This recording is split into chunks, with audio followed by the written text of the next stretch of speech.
जय माता दी मित्रों। अगस्त के महीने में ब्रह्मांड हिलने वाला है, यानी कि विश्व में बड़ी हलचल होने जा रही है मित्रों।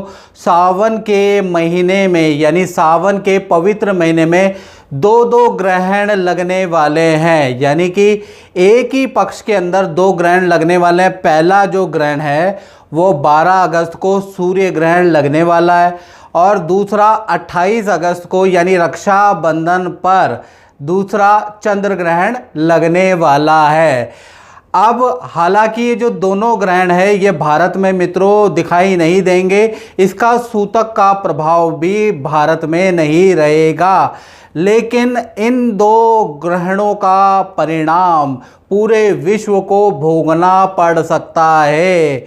याद रखिएगा, वराह महीर संहिता के अनुसार अगर हम देखें तो राहु चराध्याय में एक श्लोक लिखा है, एक मंत्र लिखा है। श्लोक के अनुसार एक ही महीने में जब भी दो ग्रहण पड़ जाते हैं, सूर्य ग्रहण और चंद्र ग्रहण, यदि ये दो ग्रहण एक ही पक्ष के अंदर एक ही पखवाड़े के अंदर मित्रों पड़ जाते हैं तो विश्व में भूकंप, सुनामी जैसी स्थितियां आ जाती है। जैसा कि ये जो ग्रहण है ये कहीं ना कहीं जो पड़ने वाला है ये यूरोप की ओर पड़ने वाला है और अक्सर देखा गया है और 10 सालों का रिसर्च करके देखा गया है कि हमेशा उसके विपरीत पक्ष में ज़्यादा प्रभाव रहता है। यानी कि ये जो ग्रहण पड़ने वाला है ये तो समस्त यूरोप में पड़ेगा मित्रों, लेकिन भूकंप और सुनामी एशिया के देशों में आपको दिखाई देगी या सुनाई देगी 6 महीने के अंदर। और भारत, पाकिस्तान, चीन, मलेशिया, थाईलैंड या जापान में बड़ा भूकंप आ सकता है, बड़ी सुनामी आ सकती है, बड़ी प्राकृतिक आपदा या उथल पुथल की स्थिति आ सकती है। यानी कि ग्रहण पड़ेगा उधर, इफेक्ट होगा यहाँ पर। याद रखिएगा, 10 साल का आंकड़ा उठा के देखिएगा, अगर एशिया में ग्रहण पड़ा है तो स्थितियां खराब हुई हैं यूरोप में, तो ग्रहण का हमेशा विपरीत प्रभाव रहता है। और विश्व में खासकर अगर देखा जाए तो यूरोप के अंदर, अमेरिका के अंदर, स्पेन के अंदर, ब्रिटेन के अंदर, कनाडा के अंदर बड़ी मंदी 6 महीने में आपको देखने को मिलेगी। साथ ही साथ जो मुस्लिम देश है, Oman, Bahrain, Dubai, Muscat, Saudi Arabia, यहाँ पर हिंसा की घटनाएं, युद्ध की घटनाएं और 6 महीने में आपको सुनने को दिखेगी। तो कुल मिला के ये जो दो ग्रहण है वराह महीर संहिता के अनुसार आने वाले 5-6 महीने के लिए बहुत अच्छा नहीं है। तो क्या ये बात सत्य है? क्या ये बात पे आप लोग विश्वास करते हैं या नहीं? चलिए आंकड़े से देखते हैं। तो सबसे पहले हम 2020 का आंकड़ा देख लेते हैं, जिसमें दो ग्रहण आए थे। तो यानी कि 5 जून को एक ग्रहण लगा था 2020 में और एक 21 जून को एक ग्रहण लगा था, यानी कि एक ही पखवाड़े में दो ग्रहण लगे थे। तो कोरोना जैसी विश्व में महामारी आई थी। फिर 2025 में भी दो ग्रहण लगे थे, याद रखिएगा। पहला अगर देखा जाए तो 7 सितंबर को लगा था और पिछले साल ही 21 सितंबर को दूसरा ग्रहण लगा था, जिससे कि अमेरिका ईरान का युद्ध हुआ, पेट्रोल का क्या स्थिति हो रही है, दुनिया की क्या स्थिति हो रही है, आप जानते ही जानते हैं। फरवरी 2026 से एकदम से युद्ध शुरू हो गया और ये जो ग्रहण लगा था 2025 में लगा था, याद रखिएगा। तो 5-6 महीने में वहां पर भी रिजल्ट मिला। इसी प्रकार से अगर देखा जाए तो 2026 के अंदर देखा जाए तो दो ग्रहण लगने वाले हैं। पहला 12 अगस्त को लगेगा, दूसरा 28 अगस्त को लगेगा। तो इसका परिणाम भी आपको 5-6 महीने में भूकंप या युद्ध या कोई त्रासदी के रूप में देखने को मिलेगा। यानी कि पूरा का पूरा इतिहास बताता है कि एक पखवाड़े में दो ग्रहण अच्छे नहीं होते। चलिए अब हम बात कर लेते हैं 12 अगस्त के बारे में। तो 12 अगस्त के बाद में जो ग्रहण लगेगा करीबन 100, कुछ लोग कह रहे हैं 125 साल बाद, यानी कुल मिला के मोटा तौर से अश्लेषा नक्षत्र कर्क राशि के अंदर सूर्य, चंद्रमा, गुरु या और बुध, ये 4 ग्रह बैठेंगे। तो 100 या 125 साल के बाद ये ग्रहण यूरोप में लगने जा रहा है। साथ ही साथ 12 अगस्त को ये सूर्य ग्रहण लगेगा। कहीं पर पूर्ण सूर्य ग्रहण होगा मित्रों, कहीं खंडग्रास, कहीं आंशिक सूर्य ग्रहण ये रहेगा।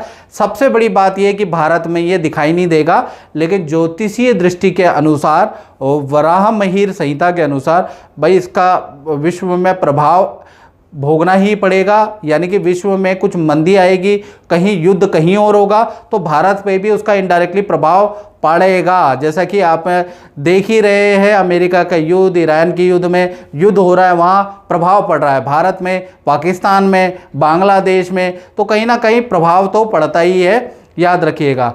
अब देख लेते हैं ये ग्रहण कहाँ कहाँ पड़ेगा, इसके बारे में चर्चा कर लेते हैं। तो ये ग्रहण प्राय अमेरिका के अंदर, कनाडा के अंदर, यूके, जर्मनी, स्पेन के अंदर पड़ेगा, साथ ही साथ समस्त यूरोप कंट्री के अंदर ये रहने वाला है, चाहे रूस हो, चाहे यूक्रेन हो, चाहे स्पेन हो, चाहे आइसलैंड हो, हाँ कोई भी यूरोप कंट्री से अछूता नहीं रहेगी, याद रखिएगा। तो यहाँ हर जगह पड़ेगा, जैसा कि आप डायग्राम में भी देख सकते हैं कि सूर्य ग्रहण कहाँ कहाँ पड़ रहा है, ये आपके सामने डायग्राम भी आ रहा है कि सूर्य की छाया कहाँ कहाँ पड़ रही है, समस्त यूरोप में पड़ रही है, तो कहीं भी अछूता नहीं रहेगा यूरोप, याद रखिएगा। अब ये ग्रहण पड़ेगा कितने बजे? भारतीय समय के अनुसार 12 अगस्त की रात को 9:04 से लेकर और 13 अगस्त सुबह 4:25 तक ये ग्रहण रहने वाला है। हालांकि भारत में सूतक का कोई प्रभाव नहीं है, लेकिन अगर आप यूरोप में रहते हैं तो 12 घंटे पहले आप पे प्रभाव होगा। आपको मंदिर के दर्शन, मूर्ति को स्पर्श करना बिल्कुल वर्जित करना पड़ेगा। आपको ग्रहण के दौरान या ग्रहण के सूतक काल में आप खाना बनाना, सोना या बड़ी लंबी दूरी की यात्रा करना, शुभ काम करना बिल्कुल वर्जित होगा अगर आप यूरोपियन कंट्री में जा रहे हैं, क्योंकि इसके परिणाम आपको भोगने पड़ सकते हैं। तो थोड़ा सा आप सतर्कता जरूर बरतें। और मित्रों, अब हम चर्चा करते हैं कि ये जो ग्रहण है यूरोप में किस किस कंट्री में लगेगा, किस में पूर्ण चंद्र ग्रहण लगेगा, किस में आंशिक चंद्र ग्रहण लगेगा, कौन सा टाइम होगा, क्योंकि हमारा जो यूट्यूब चैनल है वो पूरी दुनिया में देखा जाता है एस्ट्रोलॉजी के लिए। तो सबसे पहले अगर हम ये आपके सामने लिस्ट आ रही है, जो आपके सामने आ रही है, देखिएगा पूर्ण जो सूर्य ग्रहण है वो 12 अगस्त को ग्रीनलैंड में, पुर्तगाल में, रशिया में, स्पेन में, कनाडा में, अमेरिका के अंदर और यूके के अंदर आपको ये लिस्ट दिख रही है। इसके अंदर पूर्ण सूर्य ग्रहण दिखने वाला है, टाइमिंग भी आपके सामने है। साथ ही साथ कहीं पर आंशिक रूप से ये जो सूर्य ग्रहण है वो दिखेगा। तो आप उसके अनुसार ये लिस्ट आपके सामने आ रही है। ये हमने 4 पेजों की लिस्ट आप लोगों के लिए रिसर्च करके लगाई है, आप देख लीजिए। नासा द्वारा ऑथेंटिकेशन है इसके अंदर, नासा का आर्टिकल पढ़ के लगाई गई है, तो देख लीजिएगा कि कैसे कैसे आपके वहाँ पर पड़ेगा। और मित्रों, हम आपके लिए इतनी मेहनत करते हैं, आप चैनल को सब्सक्राइब ही नहीं करते हैं। आप तो वो वाले चैनल सब्सक्राइब करते हैं जो करोड़पति बनाते हैं, जो इलायची से करोड़पति बनाते हैं, तो उन लोगों को आप सब्सक्राइब करते हैं, मीठी मीठी बातों वालों को सब्सक्राइब करते हैं। जो लंबी वीडियो बनाता है, ज्ञानवर्धक वीडियो बनाता है, कुछ परमुटेशन कॉम्बिनेशन से आपको चीज़ें बताता हूँ, उनको आपको सब्सक्राइब ही नहीं करना होता। तो कृपया करके ऐसा ना करें, सब्सक्राइब आप जरूर करें। चलिए, इसके बाद हम चर्चा कर लेते हैं। ये तो मैंने आपके बारे में, लिस्ट के बारे में चर्चा कर ली। अब हम चर्चा कर लेते हैं कि 12 अगस्त 2026 में जो पूर्ण सूर्य ग्रहण पड़ने वाला है और अश्लेषा नक्षत्र में पड़ेगा, कर्क राशि के अंदर पड़ेगा, और कर्क राशि में चंद्रमा, गुरु, बुध और सूर्य, ये 4 ग्रह भी बैठे हैं। तो इसका अच्छा बुरा प्रभाव 15 दिन तक, एटलीस्ट 15 दिन ही पड़ने वाला है। ये जो 15 दिन के अंदर 12 राशियों पे क्या उथल पुथल होगी, इसके बारे में चर्चा कर लेते हैं। तो सबसे पहले मेष राशि के बारे में बात करें तो ये जो 15 दिन हैं, ग्रहण के 15 दिन, धन के लिए बहुत अच्छे नहीं है। धन के लिए आपको वाद विवाद करना पड़ेगा, धन आपका मारा जा सकता है। तो कोशिश करें ये जो 15 दिन है इसमें धन से संबंधित लेन देन ना करें। भूमि में आपका खर्चा, वाहन में आपका खर्चा आ सकता है। तो कुल मिला के घर में कलेश बना रहेगा। तो 15 दिन आप कोई भी शुभ काम को टालने की कोशिश करें, याद रखिएगा। चलिए, अब वृषभ राशि के बारे में बात कर लेते हैं। तो 15 दिन ये जो सूर्य ग्रहण के बाद के आपके लिए बहुत अच्छे हैं, कैलकुलेशन बता रही है। पहला, बड़ी खुशखबरी आपको कोई मिल सकती है, कोई रुका हुआ काम बन सकता है, परिवार से संबंधित खुशखबरी मिल सकती है।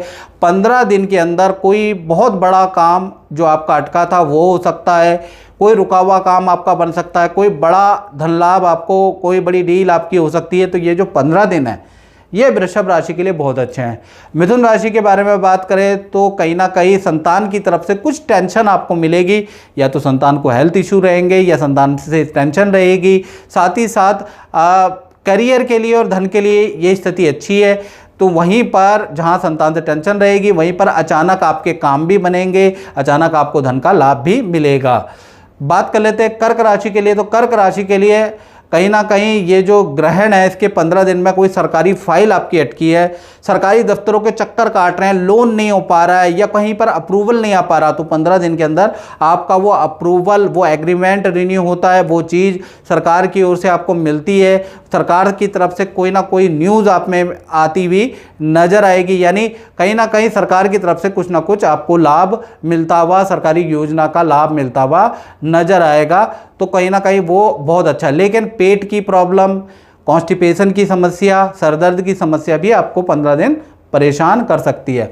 बात कर लेते हैं सिंह राशि की। तो सिंह राशि के लिए भी ये ग्रहण बहुत अच्छा है और देखा जाए तो सूर्य ग्रहण ही है। पहला चीज़, पद प्रमोशन लेके आ रहा है, नई अपॉर्चुनिटी लेके आ रहा है, नया कोई मौका आपको मिलेगा। जो चीज़ों से आप परेशान थे, खासकर सिंह राशि वाले, तो कहीं ना कहीं उसका कुछ 15 दिन में सोल्यूशन मिलेगा। कोई बड़ा धन का लाभ आपको मिल सकता है, उसके योग भी नज़र आ रहे हैं। काम के नए अवसर भी आपको प्राप्त होंगे। तो ये 15 दिन आपके लिए बहुत ही बड़े टर्निंग पॉइंट वाले रह सकते हैं। साथ ही साथ कन्या राशि के बारे में हम बात करें तो आपके लिए थोड़ा सा टेंशन वाला है। परिवार में छोटी छोटी बातों को लेकर वाद विवाद, पार्टनर लव कपल हो तो आप में वाद विवाद रहेगा, पार्टनर से वाद विवाद रहेगा, घर के अंदर कलेश रहेगा, कलीग से वाद विवाद रहेगा। यानी ये जो 15 दिन है थोड़ा धैर्य से आपको गुजारने हैं, वाद विवाद ज़्यादा रहेगा।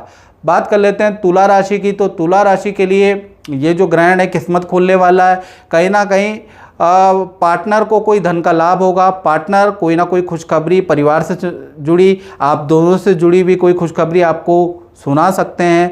पार्टनर को करियर में धन लाभ, पद का लाभ पार्टनर को होता हुआ नजर आ रहा है। आपका भी कोई काम जो अटका हुआ है वो होता हुआ 15 दिन में होता हुआ नजर आएगा। बस थोड़ा भाग दौड़ तुला राशि आप लोगों को करनी है, क्लाइंट से संपर्क करना है, आपके काम बनते हुए नजर आएंगे। बात कर लेते हैं वृश्चिक राशि की। तो वृश्चिक राशि के लिए ये जो ग्रहण है, खासकर इसके ग्रहण के 15 दिन आपको कहीं धन निवेश नहीं करना है, किसी की बातों में नहीं आना है, चिकड़ी चुपड़ी धन हानि के आपके योग बनते हैं। शेयर में पैसा मत लगाइएगा, कहीं पर पैसा मत लगाइएगा, धन हानि के आपके योग बनते हैं। धन संबंधी वाद विवाद हो सकता है, धन के लिए लड़ाई झगड़ा हो सकता है, खर्चों में अचानक वृद्धि होगी। तो ये 15 दिन आपके लिए बहुत अच्छे नहीं हैं। बात कर लेते हैं धनु राशि की। तो धनु राशि के लिए ये जो 15 दिन है, पद धन का लाभ आपको मिलेगा, यानी अच्छा धन का लाभ आपको मिलेगा इन 15 दिनों में। तीर्थ यात्रा, कोई सिद्ध तीर्थ में आप जाएंगे, अचानक आपको धन का लाभ भी मिलता हुआ नजर आएगा। आपको करियर में भी कोई बड़ी सफलता मिलेगी, तो धनु राशि के लिए अच्छा है। बात कर लेते हैं मकर राशि की। तो मकर राशि के लिए भी ये ग्रहण बहुत अच्छा है। अचानक ही रुका हुआ अटका हुआ मकर राशि का काम बनता हुआ नजर आएगा। पुराने क्लाइंट जो सो गए थे वो लौट कर आएंगे और अच्छा ऑर्डर आपको दे सकते हैं। यानी कुल मिला के रुका हुआ काम, अटका हुआ काम या जो क्लाइंट आपसे कट गया था वो रिपीट आ सकता है। तो रुका हुआ प्रोफेशनली ये काफ़ी अच्छा है, 15 दिन प्रोफेशनली आपके काम बनते हैं। बात कर लेते हैं कुंभ राशि की। तो कुंभ राशि को अचानक कोई डील, कोई व्यक्ति आएगा, अचानक डील कराएगा, अचानक जस तस करते ही, अचानक करते ही आपको धन का लाभ होगा। यानी अचानक 15 दिन में कोई डील बनेगी जिसमें धन का लाभ होगा। अचानक करियर में बड़ा परिवर्तन हो सकता है, आपको दूसरी पोस्ट दी जा सकती है, आपका स्थान परिवर्तन हो सकता है या नई नौकरी के आपके ऑफ़र आ सकते हैं, अच्छी डेजिग्नेशन वाले ऑफ़र आ सकते हैं। तो देख लीजिएगा, एक बार सोच लीजिएगा, चेंज करने के लिए भी अच्छा मौका है। यानी ये 15 दिन में बड़ा बदलाव आपके करियर में आता हुआ नजर आ रहा है। बात कर लेते हैं अंतिम राशि मीन राशि के बारे में। तो भाई आपके लिए भी ये ग्रहण बहुत अच्छा है। पद का लाभ आपको मिलेगा, धन का लाभ आपको मिलेगा, और जो आप रेपुटेशन के लिए, मान सम्मान के लिए करे ऑफिस में तरस रहे थे, वो मान सम्मान आपको 15 दिन में मिलेगा। आपके लिए गए निर्णय आपको बहुत लाभ देने वाले हैं इन 15 दिन में। संतान से जुड़ी हुई या पार्टनर से जुड़ी हुई कोई खुशखबरी भी आपको सुनने को मिलेगी। तो कुल मिला के मीन राशि के लिए भी अच्छा ही रहेगा। और मित्रों, इस कार्यक्रम में इतना ही। मुझे दीजिए इजाज़त। जय माता दी।